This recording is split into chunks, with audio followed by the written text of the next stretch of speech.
Hola, ¿qué tal? Vamos a resolver los ejercicios que les dejé la vez pasada. Vamos con el que dice, determina el valor eficaz de la FEN que se produce en el primario de un transformador de 1000 espiras cuando se le somete a un flujo máximo de 2.5 miliwebers a una frecuencia de 50 Hz. ¿Cuál será el valor de la FEN en el secundario del transformador si el número de espiras del secundario es de 2000?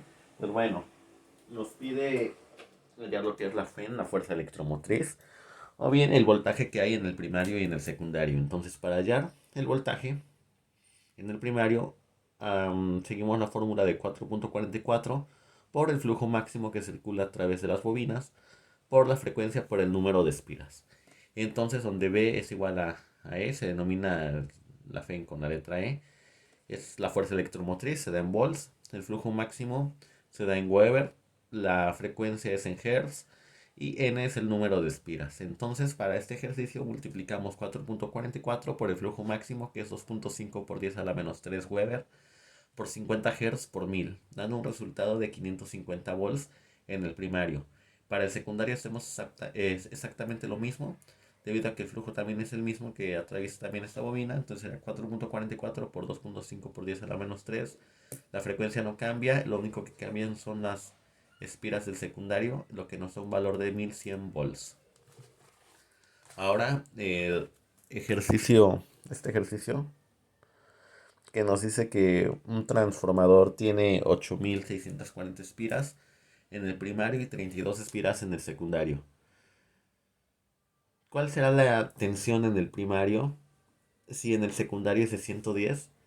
¿Y cuál será el flujo magnético máximo si en el núcleo si trabaja a una frecuencia de 50 Hz?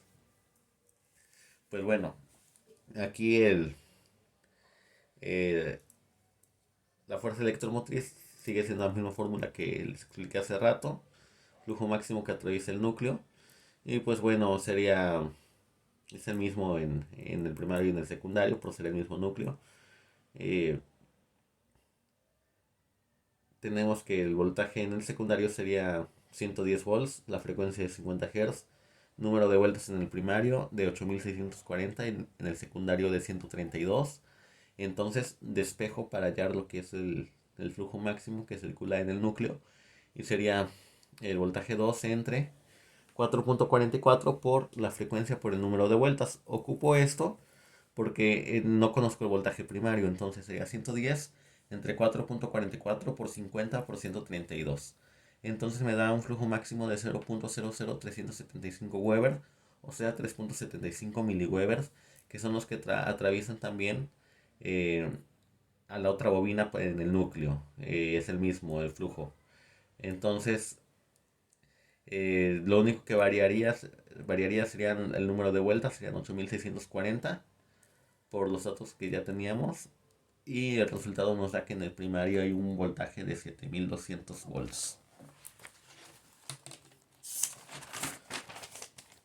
Y por último, otro ejercicio decía, se somete a un ensayo de vacío a un transformador monofásico de 10 kVA, 500 sobre 220 volts, 50 Hz, obteniendo los siguientes resultados. Tensión en el primario 500 volts, tensión en el secundario 220 volts, intensidad de vacío de 1 ampere y potencia en vacío de 45 watts. Determina la relación de transformación, las pérdidas en el hierro, la corriente de vacío y sus componentes. Pues bueno, de manera general, cuando vemos 10 kVA se refiere a la potencia aparente, son 10.000 volts ampere de potencia aparente o total. Cuando vemos 500 sobre 220, esto significa que es el voltaje del lado en el primario y ese es el voltaje en el secundario. Y pues bueno, ¿en qué consiste el ensayo de vacío del transformador? El ensayo del vacío consiste pues en que el secundario no se le esté conectando ninguna carga. Entonces conectamos de esta manera un voltímetro, un amperímetro, un wattmetro, y de este lado también ponemos un voltímetro entre los terminales de la bobina del secundario. Entonces, cada uno de estos nos va a dar un valor. Por ejemplo, B1 nos va a dar la tensión nominal del primario, la cual es de 500. V2 es la tensión nominal del secundario, que es el voltaje que se está midiendo aquí. Y I0 es la corriente de vacío que circula por el primario y que circula a través del amperímetro y es de 1 ampere. Y la potencia de vacío es la que se mide con el wattmetro en el lado del primario y nos da de 45 watts. Ahora, para hacer la relación de transformación, pues lo vimos en los primeros ejercicios, dividíamos, por ejemplo, voltaje 1 entre voltaje 2, también puede ser número de vueltas del primario entre el número de vueltas del secundario, o por medio de las corrientes, que sería corriente en el secundario entre corriente del primario. Entonces, dividiendo los voltajes, 500 entre 220 nos da una relación de transformación de 2.27 volts. Ahora nos pide las pérdidas en el hierro. Bueno, pues cuando es una prueba en vacío, las pérdidas en el hierro son igual a la potencia en vacío. Entonces las pérdidas en el hierro también son de 45 watts. De ahí nos pide la componente activa de o de pérdidas de la corriente. Bueno, las componentes de la corriente. Entonces, de la corriente en vacío. Entonces la corriente activa es igual a y de vacío por coseno el, de phi en vacío. Eso sería el factor de potencia en vacío. Y la componente reactiva o magnetizante, que es IM, y es la corriente de vacío por seno de phi vacío. Entonces, el factor de potencia, como les decía, en vacío es coseno de phi, el cero es del vacío, es igual a la potencia de vacío entre el voltaje primario nominal por la corriente de vacío. Entonces, la potencia de vacío es de 45 entre voltaje en el primario, que es de 500 por la corriente de vacío de 1 ampere.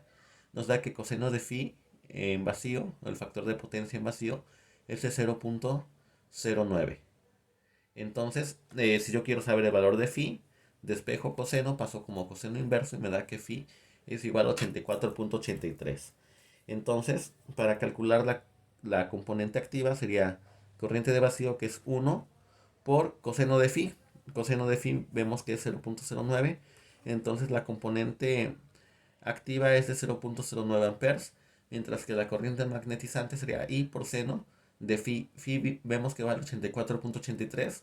Entonces esto al sacarle seno es 0.9959. Por 1 me da que la corriente magnetizante es de 0.9959 amperes. Entonces hasta aquí terminaría con la explicación de los ejemplos. Si tienen alguna duda o pregunta, me pueden escribir. Saludos.